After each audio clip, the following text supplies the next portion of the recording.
What do you want to accomplish? Who do you want to be? What's holding you back? These are the questions we all wrestle with. But now it's time to finally put this existential crisis to rest and get to work on this episode of Leading to Fulfillment, the podcast where everything we talk about is meant to encourage people first leaders, empower individuals to achieve fulfillment, and to help your organizations become places people love to work. I'm your host, James Laws, and I have a great show in store for you. My guest for this episode is Nick Davies. Nick has 20 years of experience in leadership, mentoring, and consulting across 5 locations and 3 countries. He has an extensive business and corporate background via financial services, significant coaching training, and continuing learning with one of the biggest coaching organizations in the world, along with being Primal Health Coach Institute certified. In my conversation with Nick, we discussed the path to fulfillment and deciding who you want to be, the fundamental challenges of preventing progress, results management versus time management, and how to start your day off to set yourself up for success. But first, I want to invite you to subscribe and leave a review for the Leading to Fulfillment podcast in your favorite podcast tool. We are literally all over the place. We're on Apple, Google Podcasts, Spotify. You can even watch us over on YouTube. And it's important to know that by leaving a review, by commenting, by sharing the show, it is the best way to make sure a larger audience gets to see the insights from my amazing guests. So I hope you will share it with everyone you know. Now, let's jump into my conversation with Nick Davies.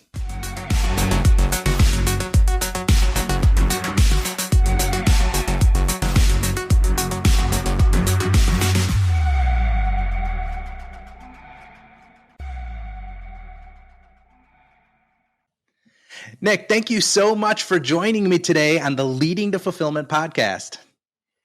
Thank you. I appreciate the invite. I'm excited to be here. Just so that everybody can get an idea of who you are, could you give us a little bit about your background, where you kind of started from and what brought you to where you are today and why you are passionate about the things that you're passionate about today? Thank you. Great question. Where do I start? Is it how much of a nutshell do you want it in? How big do you want it? Well, I grew up in England, as you can probably hear. Everyone can hear that and notice that. It's like something that follows me everywhere. It's just an interesting thing and I guess real part of me. And I grew up straight out of high school, worked in big banks for 20 years all over the world. And I ran big teams and small teams and people always fascinated me. And about 12 years ago, I kind of was living in the Philippines and I was on this journey of like, what do I want to be when I grow up? And I started thinking about what happiness is. And I got into personal development and went down that road and got to move to the States and worked for some other banks and finally said, look, I want to do something that I want to get to, something that I actually am passionate about. And the big distinction I'll share, James, here is that for me, I was always thinking about finding the thing that you're supposed to do.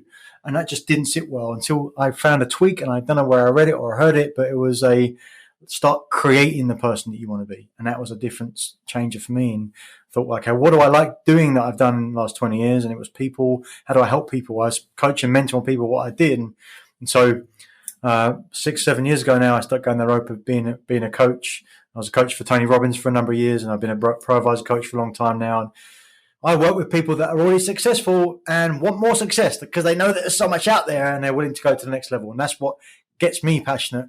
I get passionate about people getting passionate about the things that they love to do. And that's who I work with. And it's fantastic when we can bring that together and get some juice going.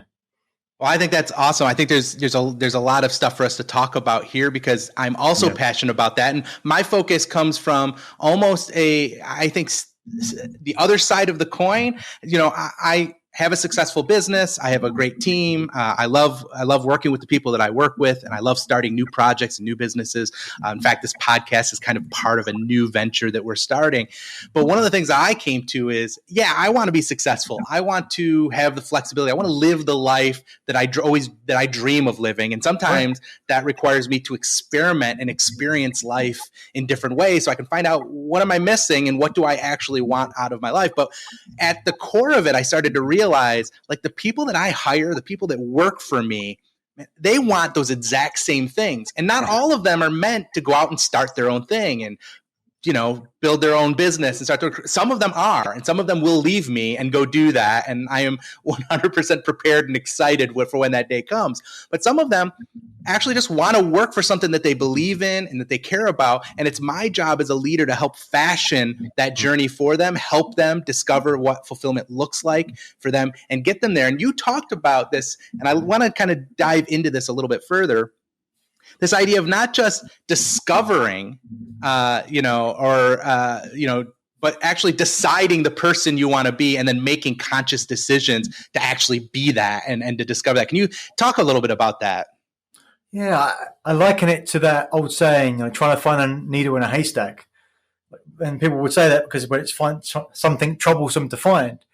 Well, I'll say that, well, at least you know what you're looking for. It's like when you're trying to find the person you're supposed to be, you find the thing that juices you or gets you excited. It's like, come on, it seems too unachievable. But if you can say, okay, well, I get to create, I get to decide, for me, that opened up the whole realm of possibilities, right? It's like, it's not, you've got to go into the realms of what you were supposed to do or what you know. It's like you get to write your own story. And I think about sitting in a theater and watching a movie on the screen and people looking at the hero in that movie and thinking, wow, that's so cool to watch the hero's journey. And most people would prefer to sit in the cinema seat and watch rather than being the hero in their own life. And that's what gets me juiced up to help people figure out that they can be the hero in their own life. And to your point, James, it doesn't mean they've got to go create and change the world and everything in the world, but it's whatever their specific version of that is.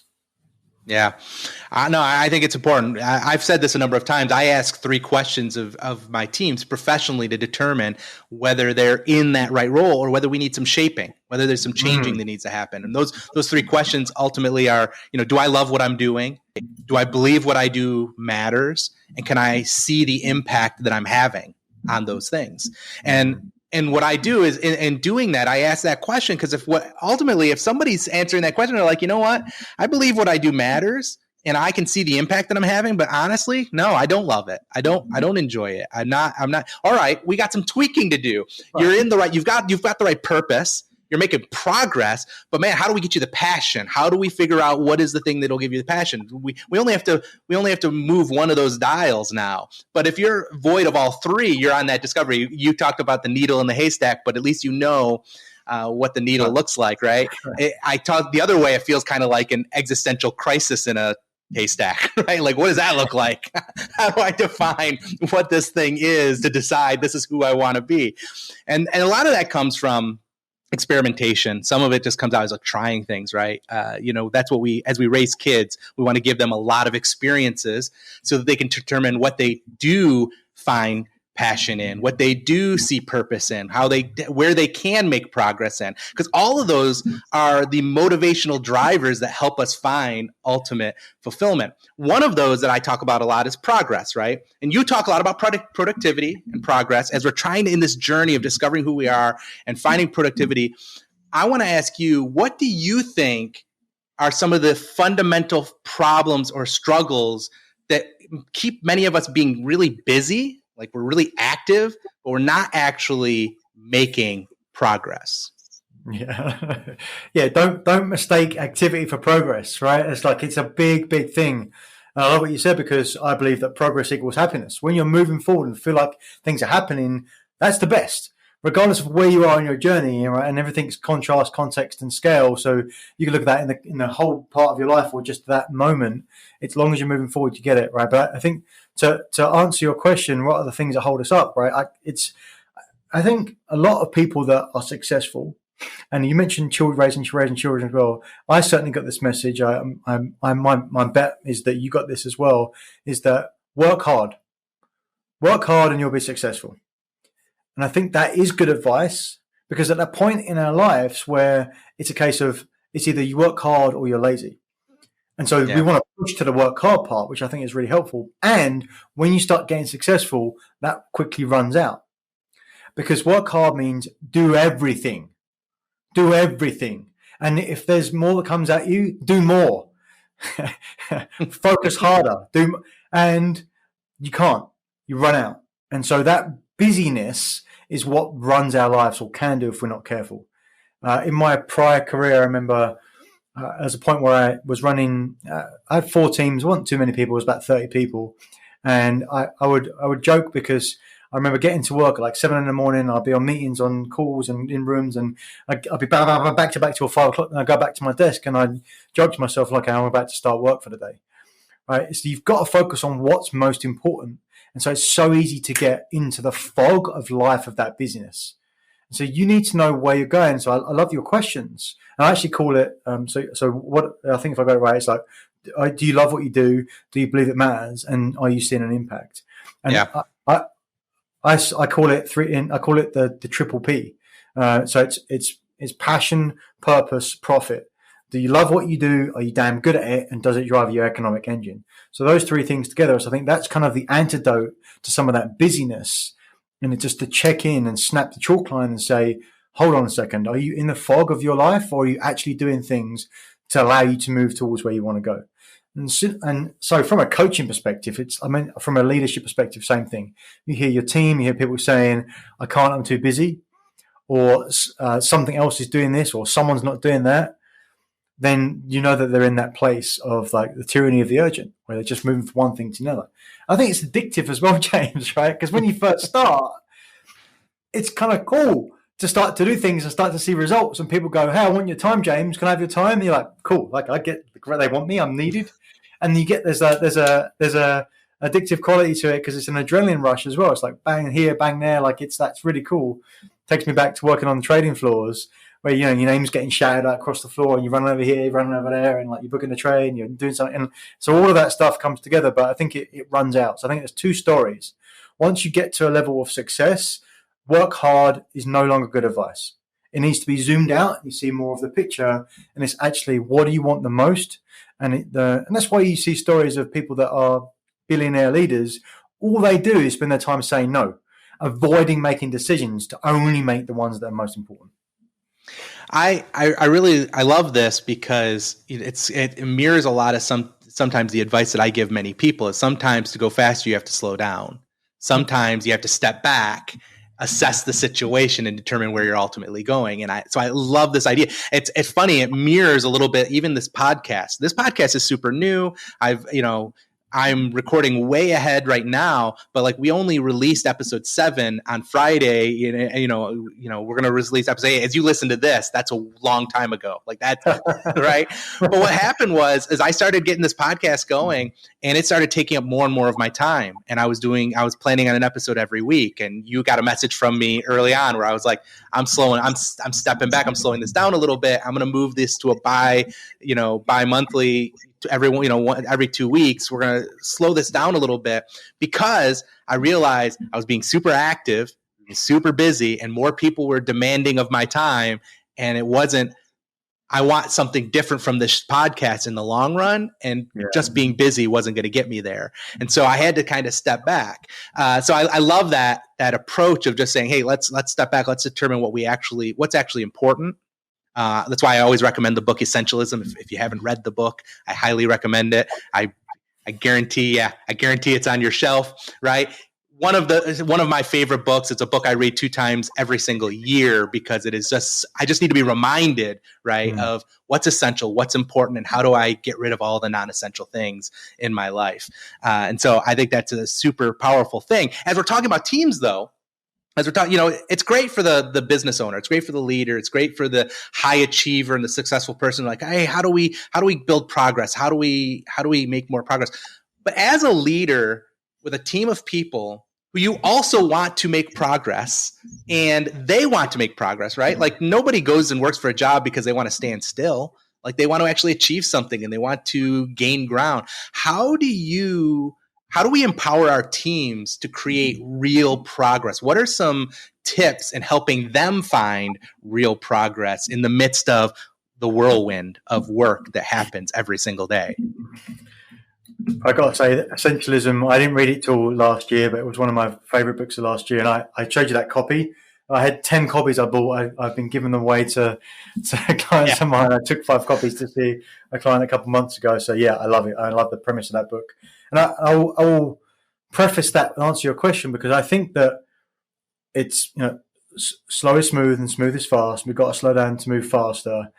And in order to start, we do want the action first. And so like, that's the art of it. I think that's part, because if we slow down before we start, we've got nothing to slow down. So I want to lean towards the action. And when you start to see something, then go, okay, what actually am I doing here? Take that second to pause. And I think that comes back to the awareness of being able to empower people to make real progress in the teams, like you just said.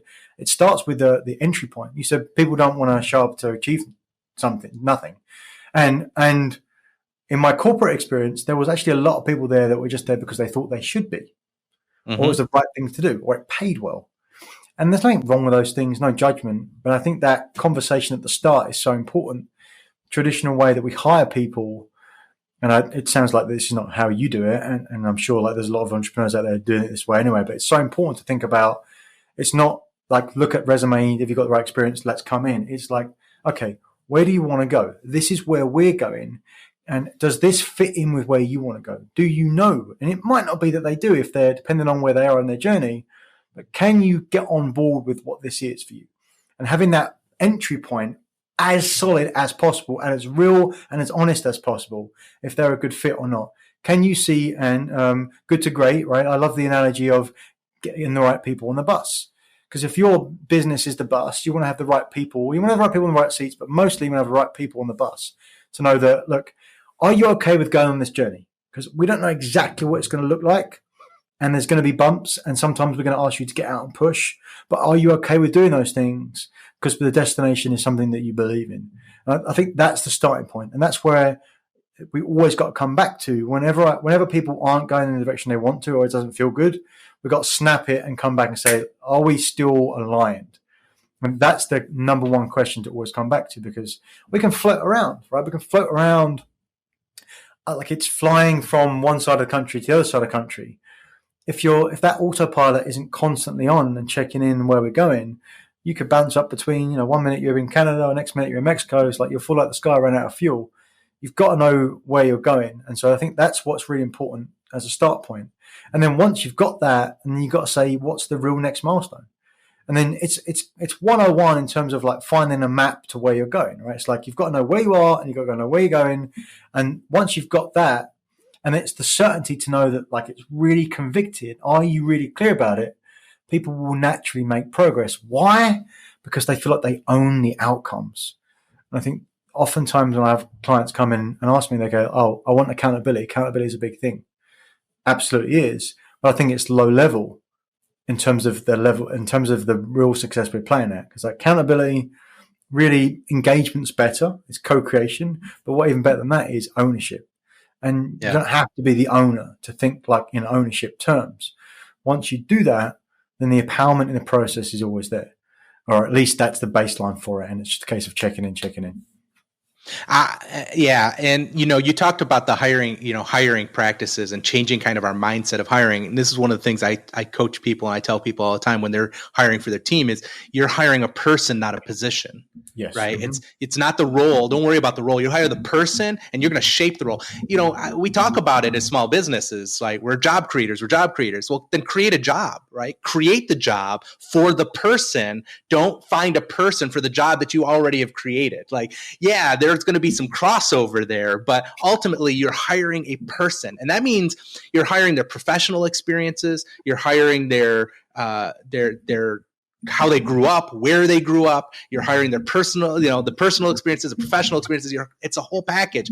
And you're looking for whole people to be a part of your organization, not somebody who's just going to come, earn a paycheck, and live their life separate from your company. You want to integrate that a little bit. And so that's my goal is not work-life balance, for instance. I think work-life balance is a scam. Nobody wants to balance work and life. I don't want these things to be equal. I'm not looking to be like, I want to spend 50% of my time working and 50% of my time living. I want to live 100% of the time. And part of my life is my professional job. It's the thing that I do, my vocation, the thing that like gets me kind of excited to learn and grow and expand my knowledge. And so I want to integrate work into my life. I don't want to balance them at all.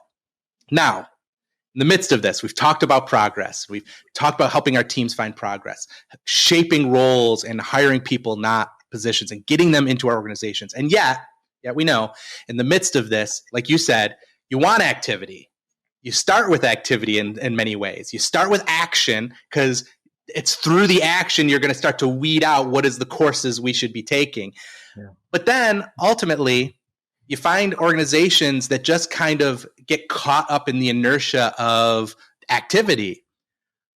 They need to figure out how to manage all of the activity and how to manage their time and how to get the most important things done and to schedule. I'd love to hear, what is your approach to time management in both for the high level, right, as a leader, right down to how do you help your teams manage time?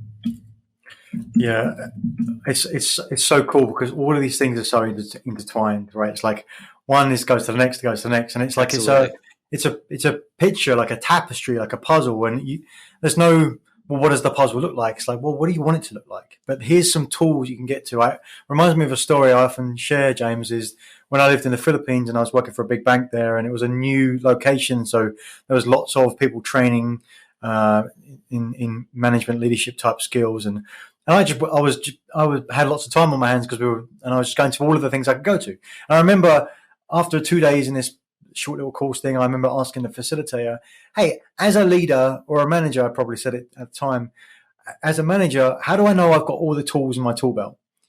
And of course he couldn't answer me because it's a terrible question. There's no real answer for that. It's like, well, it depends where you want to go in any given time. It's like, I think as leaders, as we grow, we fill out our tool belts and we put them in the closet, and then we put a new belt on and fill that one up as well and go back to the closet. It's like, oh, I forgot about there's 6 others here of tools. It's absolutely abundant the amount of tools that are available, right? So it's about like, where do you want to go, right? And so the approach to time management is in the same vein as that. It's what's most important. Have we defined where your outcome is? Because how can you possibly have a plan for your day if you haven't got a plan for your life? Or at least in the plan for your business, if you're just looking at it in that sense, the plan for the year or the outcomes you want to get to. So I think time management itself, perhaps a bit of a fallacy.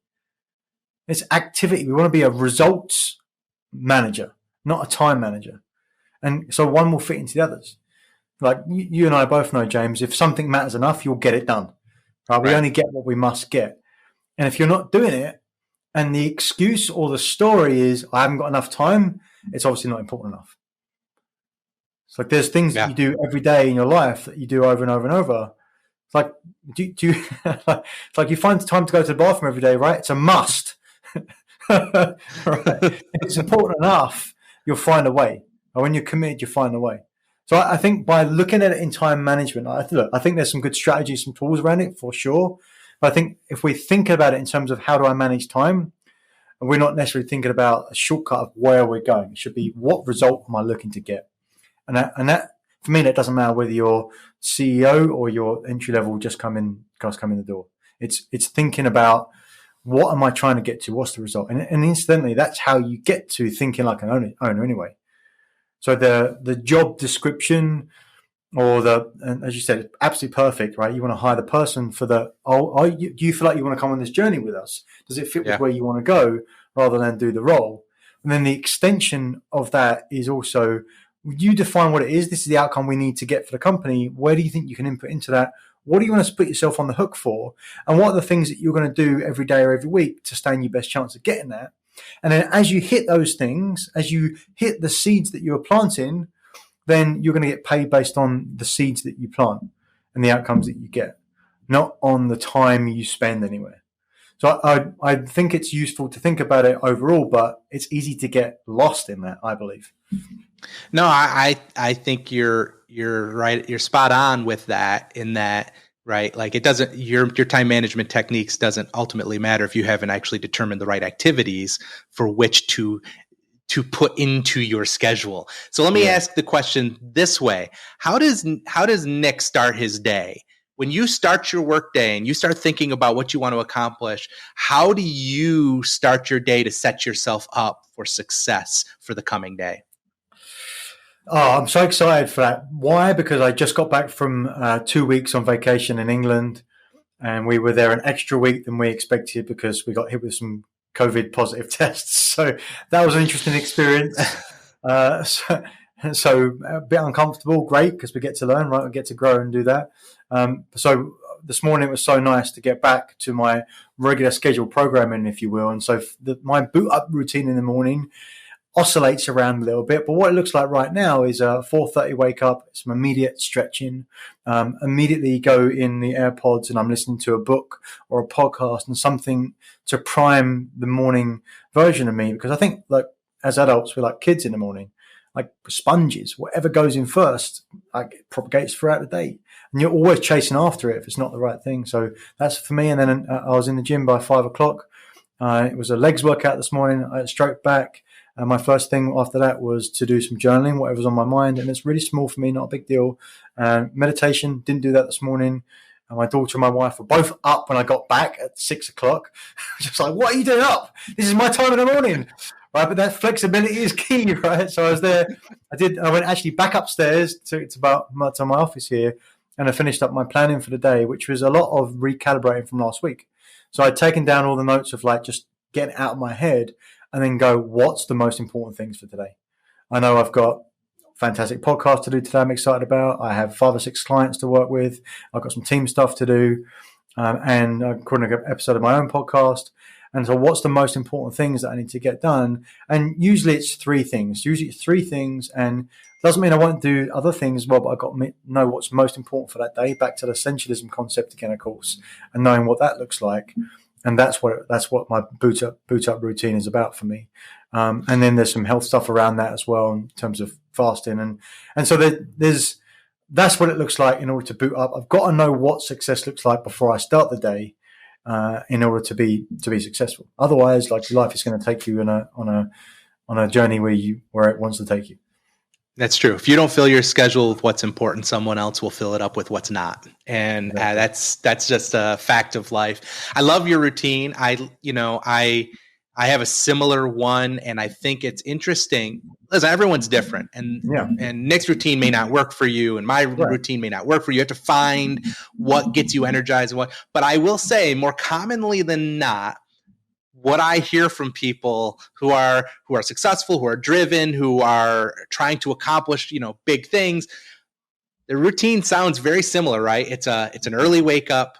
It's some sort of exercise, something to get the blood flowing. It's some sort of it's a reading a book. It's listening to a podcast. It's something to stimulate the thing that you want to accomplish for the day, right? It's a little bit of meditative practice, some journaling, something to kind of empty your thoughts and ideas. And it's a little bit of an assessment, right? What went well yesterday? What do I want to accomplish today? What are my 3 big rocks? What are my, whatever model you use. And so I love that there is a routine that is commonly used among certain types of people. You might try adopting it. If you don't have a morning routine, borrow one like that, go for it, try it out, see how it fits, feel it for a week, and see if it actually gets you moving a little bit better. And if it doesn't, start tweaking, make some changes and make some adjustments. You'll figure it out. You just got to keep going at it. And I really appreciate that. I always say, I've actually keep backtracking. It's kind of funny how it goes further and further back. I said, you want to set your day up for success? Fix your morning routine. And then I started to say, you want to really have a great morning routine? Fix the night before. Get to bed at a decent time. Unload some of that stuff. Journal then. Sometimes instead of journaling in the morning, I actually dump it the night before, so it's waiting for me when I'm ready to assess my day. So figure out what works for you and set yourself up for success. I think that is a extremely powerful thing. There are a lot of people, though, who hear this and maybe they're like, man, I'm really having a struggle finding that motivation. I'm having a hard time kind of figuring that out. Do you have some tips, some strategies, some ideas you might give somebody to help them perhaps find or spark that daily motivation, or to even attempt that morning routine, or to tweak that? Yeah, just about a million things, James, because I don't think that I often say to people, I know I can help anyone at any time, any subject, any location, whatever it is, not because I'm so great, because it's about the same principles and concepts. And the tools and the application of those, like there's a million different variations of those. So it's always fun to play with because there's no limit in the amount of ways you can play. There's an absolute abundance of resources and a way to get to your outcomes. Now, the difference is, are you in a resourceful place to go access some of those things?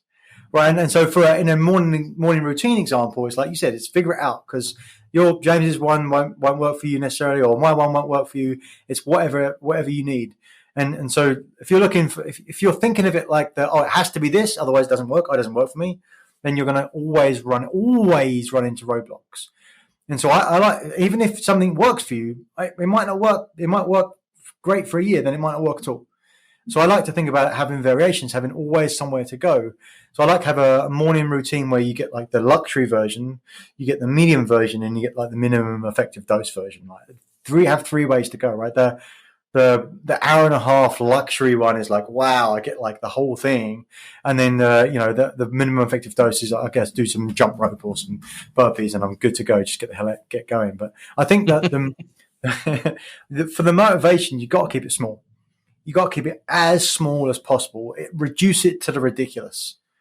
And here's the thing, when you're looking at something and you think, well, that's easy, I can do that. That seems small. And then you're not. That's your evidence that it's still too big. Like, what's actually happening? You're like, oh, I can do that. I can definitely do that. And then you don't do it. It's like, well, what's the disconnect? It's like, it's still too big. Make it smaller, smaller, smaller, smaller, smaller. Reduce it to the ridiculous. Start with something that's so ridiculously small. It's like, well, of course I can damn well do that. Start there and build. And wherever you get stuck, wherever it stops progressing, go back, make it smaller again. Right? It's the consistency of that which is massively impactful. The classic here, James, I'm sure you've used a version of this and shown a million times, is New Year's resolutions, and people get so motivated and pumped up and juiced and energized about going into the year and changing their health. Let's say, I'm going to work out 7 days a week. I'm going to do it for the whole year. No doubt, I'm going to do it. And the danger is that in that moment, they are convinced. And that's a dangerous part because they go forward and they're convinced, and then maybe they nail it for the first week. And then something happens, it just knocks them around a little bit and they miss one of the workouts. And then suddenly it all goes because you've set up a game which does not support your success. And then they start thinking, well, I must be me. Yeah. I must be the problem. I can't do it. That's not the type of person I am. Why has it always happened to me? And then the likelihood of them starting again diminishes. And every time, and that's where people go to a place which is the most scariest place in the world, they don't believe they can do anything that they want to do. And so I think we've got to start the other way and keep it small, because overdoing it is also dangerous. But you want to build that personal integrity, right? You want to know that you can trust yourself to follow through, but you want to also be your own best friend. That's such a big thing as well. You've got to be able to look after yourself. You've got to have if you have a high level for delivery, you've got to have a high level for compassion as well. That starts with everyone as an individual. It's like, look, how are you supporting yourself to succeed? It's like you want to create a game that you can win.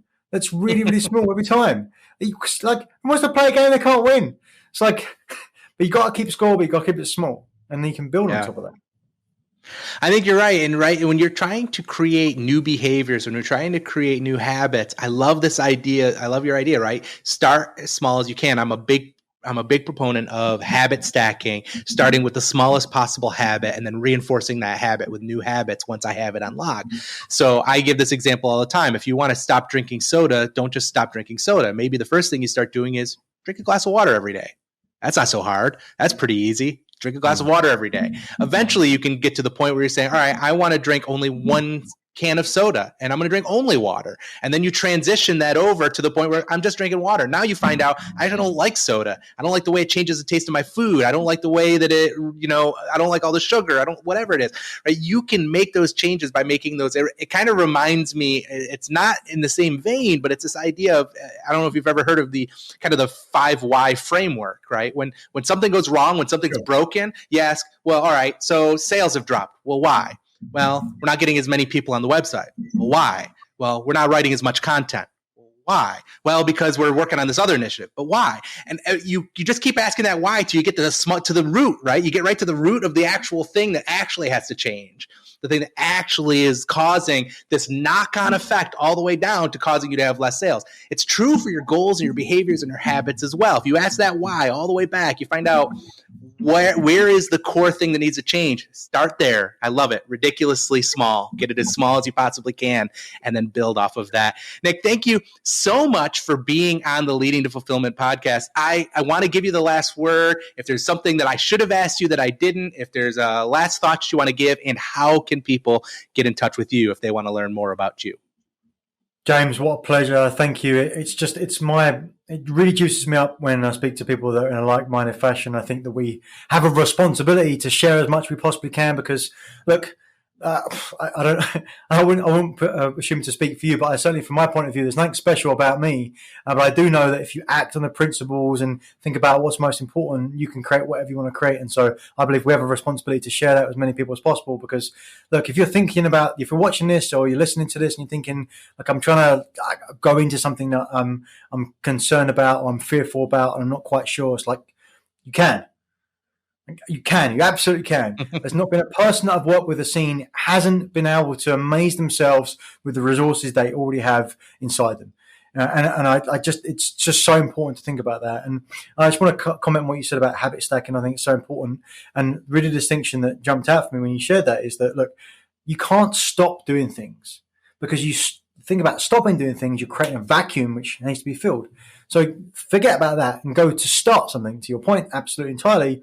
Go drink water, drink more water, drink so much damn water, there's no room for soda anyway. And then you're always thinking about how I'm creating and thinking about in abundance, about moving that away. Because people are always going to take the path of least resistance. So go towards something that you want. So I thank you very much for that. I'd love to share my newsletter with people. I send this out every week, which is just a few things that I'm thinking about, some things that are going on, and just constantly sharpening the sword to move forward and keeping it real. It's like we've got to have real honest conversations. Most people play life on the surface because that's what most of life is. But in order to get to the success we want, got to go deep. To challenge yourself to that. It's just as hard to do that than it is to be mediocre. So why not go for the things you want? So that you can find that at achievers-mindset.com. Just get a little email once a week in your inbox. So achievers-mindset.com. Awesome. Nick, thank you again so much for being on the show. I really enjoyed the conversation. Appreciate you, James. Thank you. I want to thank Nick for taking the time to be on the show and join me as we talk through the idea of cultivating a mindset of achievement. Everything we mentioned, including a full transcript of the show, is available over on my website at jameslaws.com. Also on my website, you can subscribe to my Leading Culture newsletter. There I send out weekly inspiration, insights, and frameworks to help you create a healthy company culture and be the best leader you can be. In this episode, we discussed how activity can be the enemy of progress. We encourage you to be a results manager instead of a time manager. Things like browsing social media instead of finishing an important financial report, spending hours going through old files and emails instead of working on an important presentation that's due tomorrow, chatting with colleagues instead of prepping for this afternoon's meeting. These kind of activities are time wasters. They're classic examples of procrastination, unnecessarily delaying tasks that need to get done. Not only is procrastination disruptive to goals and progress, but it also causes added stress and anxiety. Procrastination is one of the biggest pain points in business, especially for leaders who must manage procrastinators. If you have procrastinators on your team, it's probably difficult for both of you, and perhaps the team at large, especially if they have to pick up the slack for their procrastinating coworker. Whether you're at your wit's end or you're just recognizing the problem, take heart. There are several strategies for motivating procrastinators and getting progress back on track. But first, what I want to talk about is that it's important to understand why your team members procrastinate in the first place. Sometimes procrastination is simply the symptom of something else. Things like perfectionism or a lack of clarity or burnout or not receiving desired recognition. There are times when procrastination stems from larger, more complex issues like depression, anxiety, and ADHD, for example. They can all contribute to procrastination, or challenges in an employee's personal life, like losing a loved one or going through a divorce, can increase the chances of procrastination. These challenges don't have a simple fix, but as a leader, the best thing you can do is offer understanding and support.